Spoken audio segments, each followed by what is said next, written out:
Oh, beached it. Hello YouTube and welcome to the channel. Now before we start the video, just a very brief apology. I know I didn't post a video for you guys last week. I've just been so busy with work and I've had a few social engagements thrown in. And unfortunately I just haven't had a chance to make you guys a video. But that's all going to change today because Banggood have sent me this. It's the Flytec V009 jet boat for review, so that's precisely what we're going to do today. Now before we get it out of the packaging, let's have a very brief look at the box.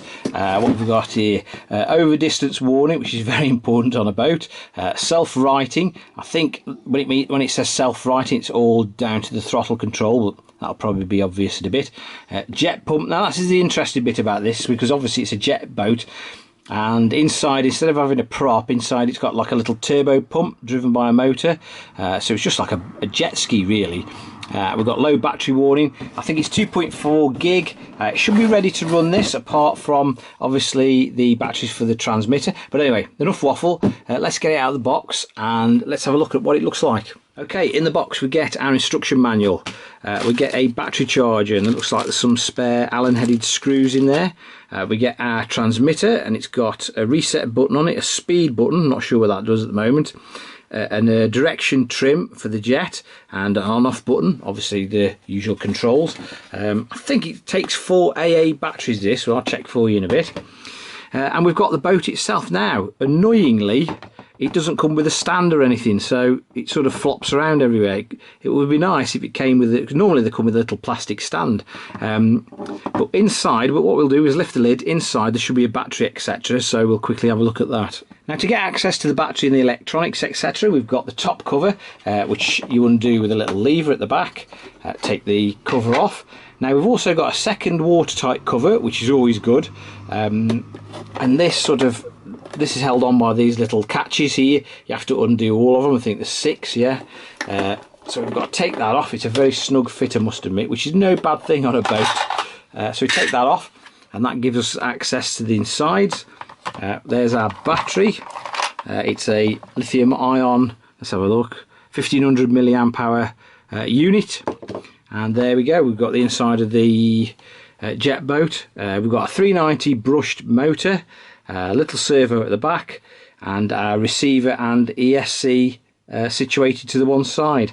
Now, and that's as difficult as it gets. We've also got, obviously the motor drives this little turbo pump here, which sort of shoots water out the back, and that's what propels the boat through the water. And obviously this nozzle tilts, and that changes the direction of the boat. Right then, first impressions out the box. The looks, I'm not 100% convinced about the looks, although it's not a bad looking thing. It does look a bit like Batman designed it. The colour, you certainly won't be losing this in the weeds very easily, which can only be a good thing. It's got a little rubber bumper on the front made of silicon, which if you've ever piloted a boat before, you don't know what you're doing, like myself, you will hit something, and they come in very handy. Now before we go any further, I just thought I'd go through some of the safety features on this thing. Now on most RCs with a prop, you've got some sort of prop block that stops you from getting hurt if you accidentally pull the trigger and obviously the boat isn't in the water. Obviously it's a jet boat, we don't need any of that. We've got a remote controller low battery warning. I think the light just flashes on the controller to tell you the batteries are low. We've also got a low battery feature on the boat itself, which makes a beeping noise. So on some boats as well, it sort of gives you half power so you can get back to shore with them, because obviously you do not want to be going out swimming for this thing. We've got a distance warning on the transmitter with regards to range. So if you go out of range, the green light on the controller, I believe, starts to flash. So you've got to come back into range immediately. Otherwise, you might be swimming to go and fetch it. We've also got like a jam protection, it calls it in the manual. If this gets blocked, now the motor stops. Now, I don't know whether it restarts or how it restarts or what happens, but I would imagine if this gets blocked in the middle of the lake or wherever you are, that's going to be a problem, because I don't know whether it actually comes back on or how you would shift the blockage. You'd have to obviously get hold of the thing and try and clear it out. So that could be interesting. Anyway, I'm going to stop waffling on now. What we really want to know is what this thing is like on the water. Now, I can't find any claimed top speed rating for this, which is probably a good thing, because normally what happens is they don't go anywhere near. I'm going to take the good lady with me because she absolutely loves RC boats, and she can give me her impressions from a novice point of view. Mind you, I'm a novice myself really with boats. So anyway, enough waffle, let's go and try the Flytec jet boat. Right then, outside with the missus. Say hello, missus. Hello. So basically, I forgot to mention in the video, there's a little on-off switch there that you have to turn on and off. I have actually got me Speedo, so because it's like not double hulled, but there's two covers, I might be able to slip this in the first waterproof cover, and we can check out what top speed this thing does. Now, while you've got hold of it, the reset button is actually the self-righting, so if it goes upside down, you just press that until it basically rights itself. You do realise I'll probably crash it. That's all right. So you press that until it self-rights itself, then you press it again and it cuts it off, yeah? You're going to have to tell me again. Okay. And a speed button, it starts off at the slowest speed, and you just click the speed button and it gives you three speed modes. So if you film the first speed mode, the slow one, and then if you click it again, you can go like faster, basically. I literally don't know what you just said. Okay. So anyway, we'll work it out in a minute. Fire away. Now it's on its low speed setting and the Speedo is in the front. Oh, it's not very exciting. Oh. That's it. Hang on. I'm going to turn round. Oh, yeah. Use the wheel. I'm trying. It's just going underground, underwater. I mean. I don't know. It's not. Just keep going. That's the slowest speed setting, but I think it's a bit nose heavy because we've got the Speedo in the front. Yeah. Well, I tell you what, right? It's not very exciting on that speed setting.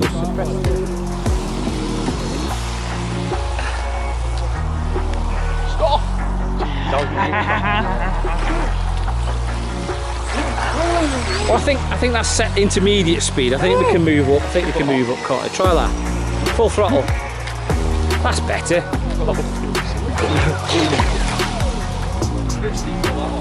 Your control will be.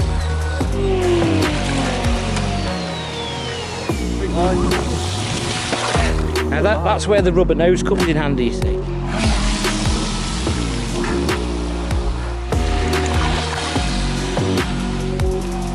Quiet, isn't it? I tell you what, it's like something off Thunderbird. It does look a bit like something off Thunderbird, doesn't it? Oh! You can take your finger off the throttle. Look at that. Right then, I don't know if you can see through the plastic there, but the top speed of this thing on the water is 9.4 miles an hour, so there you go.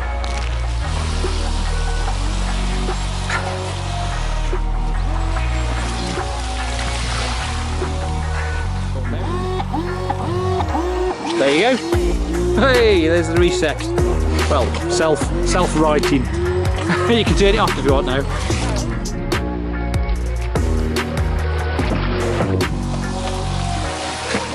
It's alright, babe, that's what the rubber nose is for. It turns quite well, doesn't it?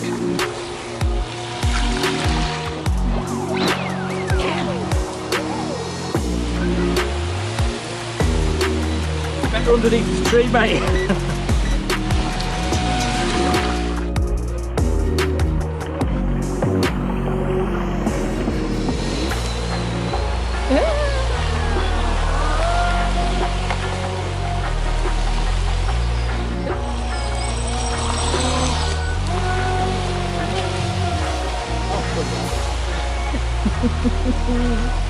It's like a goldfish. No, it's like a dolphin, I think.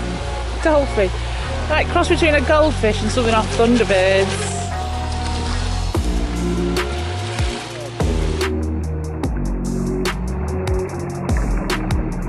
I just opened the cover up because the battery's died, and it is actually quite a bit of water in this, so.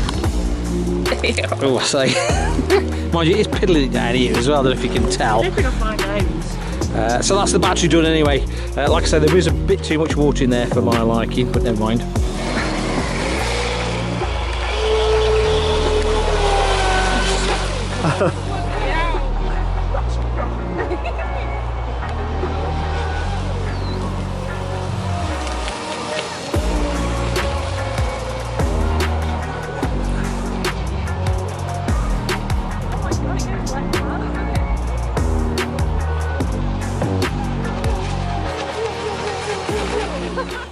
Right then, back inside, what did we think of the Flytec V009? I tell you what, it was absolutely pilling it down as well. It was absolutely. That was horrible, that was. Only in the UK can you get like a heat wave one day and torrential rain the next. It was torrential. But anyway, we enjoyed ourselves. Yeah, it was all in good fun. Yeah, but anyway, right. What do we think of the V009? Let's start with some bad points. I don't like the fact that it doesn't come with a stand. I know it's on a stand at the moment, but that's off the Eachine, the one that is. But no stand. I mean, they must be cheap as chips, but just give us, if you've got a boat, if you're selling a boat, give us a stand, because they're just much easier to just keep on the shelf, etc, etc. Yeah. But I think bad points. One. But it's also a good point as well. Oh. The handling of it, when you're turning it, it turns really. It's very responsive. So sometimes it's a bit too responsive for a beginner like myself. True. True. It was very responsive. I did go around in circles quite a bit. We can't blame the boat for that. No, I can't blame the boat for that. But it was kind of a good point and a bad point. But yeah, the good point was that it was very, very good at handling. Another bad point, but it really didn't affect us on that particular day, is I know that the fact that if you use these on when it's a bit choppy, because they're like a jet boat and they suck water in from underneath, if the boat sort of leaves the water in the little chamber in the turbo pump gets used up, and when you hit the ground, hit the water again, it takes a few seconds for it to suck more water up, so it goes. So I have seen that online, though that didn't affect us there, because the lake where we went was quite calm, so that wasn't a problem. But I know if you use them in choppy water, it can be a bit problematic. It leaks quite a lot, but I have sussed out why. I left it in a bucket of water overnight and it didn't leak a drop, but they've gone to all the trouble of sealing the top here with two sort of plates, if you like, but there's no seal between the two hull halves, if you like, so water is actually getting in through the back. So although it's a bit of a pain in the backside, it would be quite an easy fix to actually just seal that up. So, but it does, from standard, it does leak loads. I mean, I had to empty that thing out twice while we were using it, but because it isn't sealed between the two halves. Another thing was though, you've got the like Speedo thing in there, and that, I think as it is, it's weighted for the thing, isn't it? Yeah, but what was happening is that you put the power down, the back end goes down into the water, and that's where it's coming in through the back there. Yeah. So every time you put the power down, it dips the arse in the water, if you like, and starts to leak in. So I know I said arse, never mind. Good points, things we did like about it. Nothing broke, nothing fell off, kept going, didn't break down. Yeah. That can only be a good thing. It looks funky. I like it because it looks a little bit Thunderbirdy. Yeah, it looks a bit odd. I think it looks like an orange Batmobile, to be honest. It doesn't really look like, you know, a boat as such. It does look more... It goes well, so it seems to do its job. Yeah, possibly. Yeah. The good thing about these is you can use them in very shallow water because they've got no prop and no rudder. You can use them... You could actually use them in a pond or a pool, if you like. It does suck up algae, though. Yeah, he only did it once, I must admit, but you know that's sort of our fault for piloting it near a load of weeds and algae, really. But yes, I bet you can use it in very shallow water, not an issue. And I tell you what you could do with it. I wonder what it's like going up a stream or a river. You know what I mean? Like a jet boat. You could, obviously, if you've got a prop and a rudder, you wouldn't be able to do it. But like a little jet boat, it'd be great trying to get up a shallow like a stream.